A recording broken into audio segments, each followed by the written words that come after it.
Terakhir kasih respon suaranya katanya tadi nggak ada suaranya awal-awal. Cincang. Ais. Oke teman-teman, kalau tadi nggak ada suaranya nanti kan mau direkam ulang. Ya ibaratnya nanti mau di-upload lagi lah, ibaratnya kan bisa menyimpan gitu. Saya akan membahas 70% kerja ke Korea kenapa kok gagal gitu. Saya akan bagi dari 3 jenis proses G2G program pemerintah, G2G, G2G manufaktur dan G2G fishing. Kenapa kok bisa 70% gagal ya?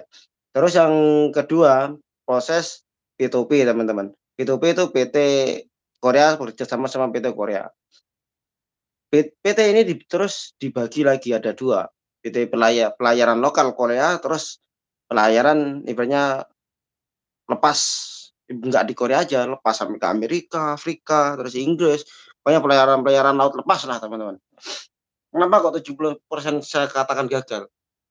Terus yang ketiga proses tentang jalan pintas ya teman-teman. Jalan pintas ini banyak jenisnya dari visa turis, visa APEC, terus visa G1, wah pokoknya banyak lah. Visa-visa yang mengerjakan ke Korea dengan jalan pintas. Tapi di sini kan nanti kalau dengan jalan pintas ini termasuknya ilegal ya di Korea teman-teman. Oh alah, Wawan Taryo tuh. Bro kerja nih lancar kah? Enak kerja nang omah nyopir alat berat.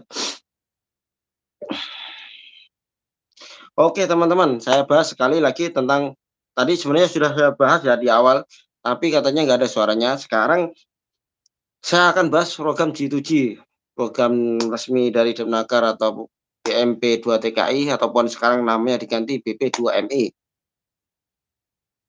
Kenapa kok 70% saya katakan gagal teman-teman? Saya ulas dari awal, step by step-nya ya. Dari awal step by step-nya itu teman-teman, kerja ke Korea dengan sistem G2G itu kita belajar bahasa Korea dulu, masuk lembaga ataupun kita proses mandiri. Masuk lembaga atau kita belajar di mandiri, di otodidak lah ibaratnya. Terus setelah itu kita mendaftar ujian EPS Topik kalau sudah keluar jadwal ujian EPS Topik itu teman-teman. Ingat, ujian EPS Topik itu cuman setahun sekali biasanya ya. Secara umumnya segitu. Terus ujian EPS Topik juga tidak meyakinkan, sebenarnya tidak pasti bisa berangkat ke Korea. Karena kenapa? Terus saya jelaskan ini maju lagi selangkah. Setelah ujian FS Topik, terus kita ujian skill test, teman-teman. Setelah ujian skill test, kita udah lulus ujian skill test, FS Topik tadi sudah lulus, terus kita medical, terus ngurus berkas-berkas kayak paspor, KK, ibaratnya paspor, terus medical check, pokoknya bengeknya itu udah komplit semua. Data kita dikirim ke BNP2TKI terus disalurkan ke Korea Selatan gitu teman-teman ya. Nah ini teman-teman, yang kenapa 70% gagal itu tadi, yang pertama kita disaring oleh ujian EPS Topik dan skill test, itu udah banyak yang berguguran di situ teman-teman. Kalau sudah berguguran di situ, terus kita mengulas lagi tahun depan. Terus yang kedua, kenapa saya sampaikan 70% gagal proses ke Korea, yang kedua itu dengan apa namanya, sending data ini sudah dikirim data kita ke Korea. Nah, di sini memakan waktu yang sangat lama, teman-teman. Kenapa saya bilang memakan waktu sangat lama? Karena data kita itu dikumpulkan jadi satu di Korea dengan wadah yang sama. Ibaratnya kita dimasukkan dalam kuali, data orang-orang Indonesia yang sudah lulus ke Korea itu dimasukkan dalam satu kuali, di situ diaduk menjadi satu, disinilah kita ibaratnya beradu nasib, teman-teman. Beradu nasib di sini. Beradu nasib. Nah, terus kalau ada manajer yang datang ke kuali ini dinamakan ibaratnya di Korea Goyong Sento, Pusat Tenaga Kerja ya. Nah, kita datang apa namanya, manajer itu datang ke kuali itu, nah di situ kita dia mengadu nasib sama seluruh orang Indonesia yang sudah datanya sampai Korea. Nah, data kita tuh disetorkan 3, diaduk cuman diambil 3, disetorkan ke apa namanya, manajer itu tadi. Kalau manajer itu 3 ini masih ndak mau, data kan dilihat tingginya kurang kah, terus matanya ini rabun, ini ndak bisa kerja di pabrik saya, terus berat badannya tidak sesuai, pokoknya kriteria manajernya ini beda-beda teman-teman. Nggak semua apa namanya, nggak semua pabrik itu memilih yang kriteria seperti itu, tapi ada juga pabrik yang memilih, "Oh, ini juga nggak nggak terlalu bermasalah, nggak masalah lah, yang penting bisa kerja di pabrik saya," direkrut gitu. Nah, di sini teman-teman memakan waktu yang sangat lama, terus nggak sedikit karena sertifikat itu masa berlakunya cuma 2 tahun, di sini banyak teman-teman yang sertifikatnya mati, sampai sudah habis masa sertifikatnya itu sudah habis, tapi belum kepanggil. Di sinilah banyak yang berguguran kembali, teman-teman. Karena saya sampaikan 70% proses ke Korea gagal itu seperti itu, teman-teman.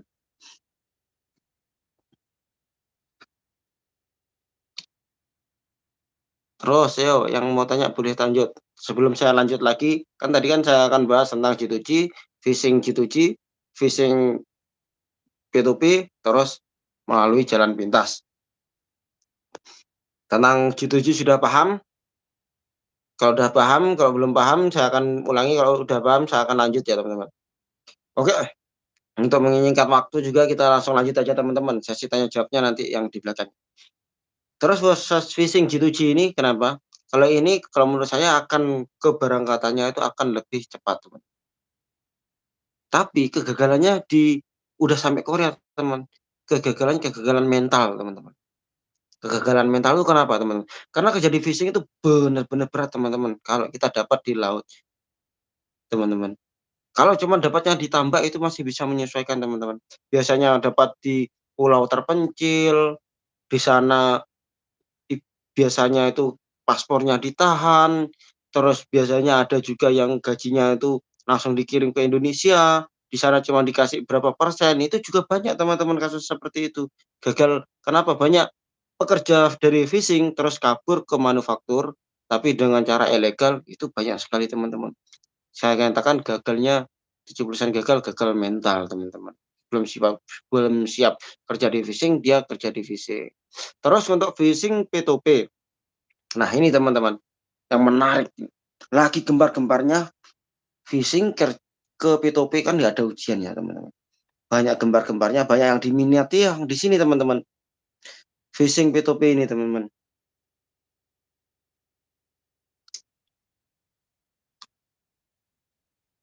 Phishing P2P ini teman-teman, kenapa 70% saya mengatakan gagal? Salah memilih PT teman-teman. Kenapa salah memilih PT?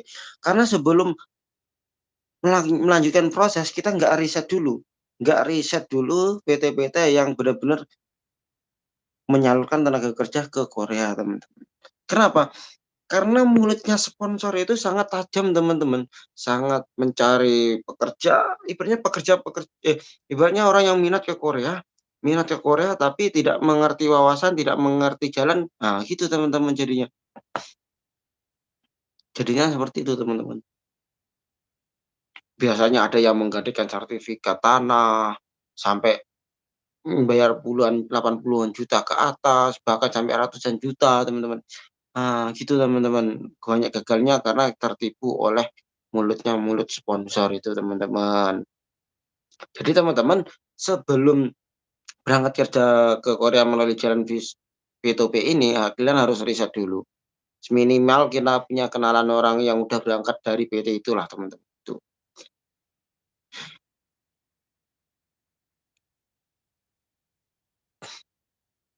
Terus kita lagi langsung bahas ke phishing P2P, terus tadi kan yang jalan apa namanya, lokal Korea ya, sekarang lokal nggak lokal Korea, tapi lepas teman-teman. Nggak cuma di Korea aja, dia bisa ke Amerika, ke Inggris, bahkan tapi sampai 6 bulan, sampai itu. Nah, kalau ini P2P sejenis ini biayanya agak lebih murah teman-teman. Biayanya agak lebih murah daripada P2P lokal Korea, gitu teman-teman. Sekarang kita langsung ke jalan pintas teman-teman. Proses ke Korea dengan jalan pintas. Banyak dari visa ataupun visa turis, ataupun pergi ke Jeju dulu. Nah ini teman-teman, banyak pengalaman dari teman-teman yang sudah di Korea, dia tuh tertipu berkali-kali dulu oleh PT, baru dia bisa menemukan satu PT yang tepat bisa memberangkatkan ke Korea. Ingat, kalau pergi ke Jeju dengan visa turis, jangan mau sampai membayar di atas 50 juta teman-teman. Paling banyak itu 35 juta bisa udah sampai ke Korea lah ibaratnya, udah sampai Jeju. Jangan sampai kalau membayar lebih dari 50 juta untuk proses ke Korea lewat jalan Jeju, itu jangan sampai mau teman-teman. Karena di Jeju ini sebenarnya bebas visa, karena di situ ibaratnya itu tempat wisata teman-teman. Sedangkan kalau ke Jeju tidak bisa pergi ke Seoul teman-teman. Tidak bisa pergi ke Seoul. Kenapa? Karena Jeju sama Seoul itu terpisah teman-teman. Nggak bisa. Nggak bisa. Kalau kita udah sampai Jeju, kita mau pergi ke Seoul, Seoul itu nggak bisa teman. Itu udah jalannya beda teman-teman. Jalannya udah nggak sama lagi teman-teman.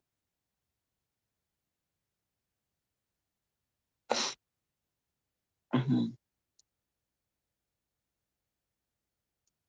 Oke teman-teman, selamat bergabung yang baru datang. Biar kalau ke Jeju itu teman-teman tempatnya tuh kecil, di sana pabrik-pabrik itu sedikit, ya mayoritas buah lah teman-teman. Aduh, aku kudu nguyuh ya teman-teman. Piye iki? Belum, nguyuh dhisik ya teman-teman ya.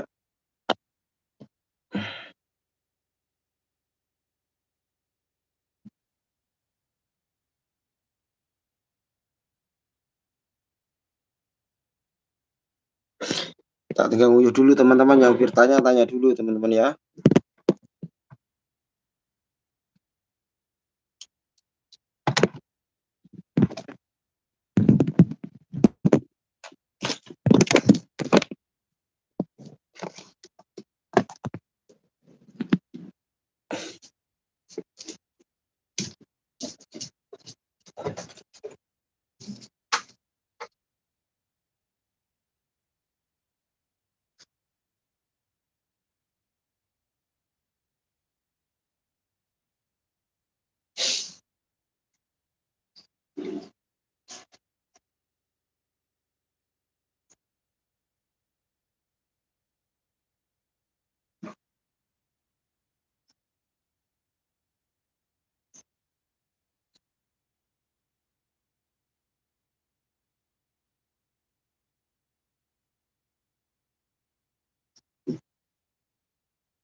Oke, lanjut lagi teman-teman.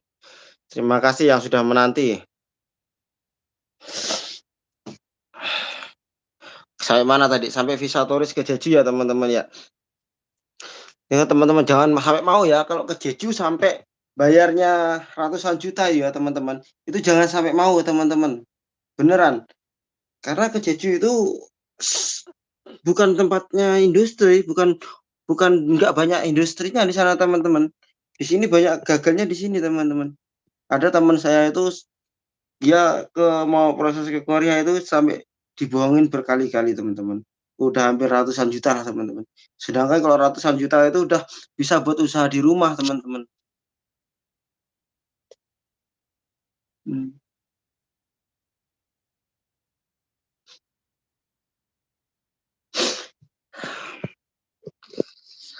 Oke teman-teman, nanti saya akan bahas di video selanjutnya teman-teman. Ini sudah terlanjur panjang, nanti yang baru datang bisa ditonton ulang ya teman-teman. Apa ada yang mau ditanyakan? Kalau ada mau ditanyakan boleh di kolom komentar ya teman-teman. Jangan malu-malu. Boleh ditanyakan di kolom komentar. Tadi kan saya sudah membahas tentang 70% kerja ke Korea itu prosesnya gagal teman-teman. Dari proses phishing, Mas Guludum Hamka hadir. Dari proses phishing apa namanya G2G, program G2G gagal. Terus program G2G phishing 70% gagal. Terus program P2P gagal. Terus proses jalan pintas gagal. Udah saya bahas tadi ya teman-teman sekilas, nanti akan penjabarannya akan lebih luas nanti di video, saya berikan video khusus buat kalian teman-teman yang penasaran tentang proses ke Korea Selatan.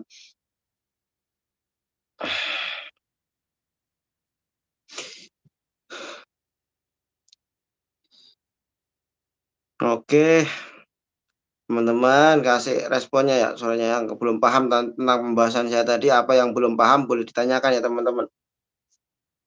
Ini acara mendadak ya teman-teman, karena tadi apa namanya, mendengarkan cerita, saya baru ketemu sama teman, dia proses ke Korea tuh hampir 100 berapa, 100 lebih jutanya itu teman-teman.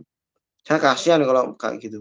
Karena dengan kurangnya wawasan itu kalau misalnya kita pengen proses ke G2G, kita harus tahu pilih lembaga yang tepat teman-teman. Sedangkan video lembaga yang tepat itu sudah saya berikan di video sebelumnya, sudah ada teman-teman. Cara memilih lembaga, terus kalau proses P2P itu yang sudah saya bilang tadi teman-teman, kita harus benar-benar riset PT yang benar-benar menyalurkan ke Korea. Jangan cari PT abal-abal yang mau mengambil duit kita saja teman-teman. Terus kalau buat jalan pintas kita harus cari apa namanya, sponsor atau PT yang Getur kayak gitulah yang bisa memberangkatkan kita benar-benar sampai Korea Selatan. Jangan sampai kita membayar uang terus ngasih sertifikat tanah kayak gitu sampai ditahan-tahan, itu jangan sampai ya teman-teman. Oke lah teman-teman, saya rasa cukup sekian karena sudah terlalu panjang. Sekian dari saya, kalau ada kata-kata yang kurang pas, saya mohon maaf yang sebesar-besarnya teman-teman. Assalamualaikum warahmatullahi wabarakatuh.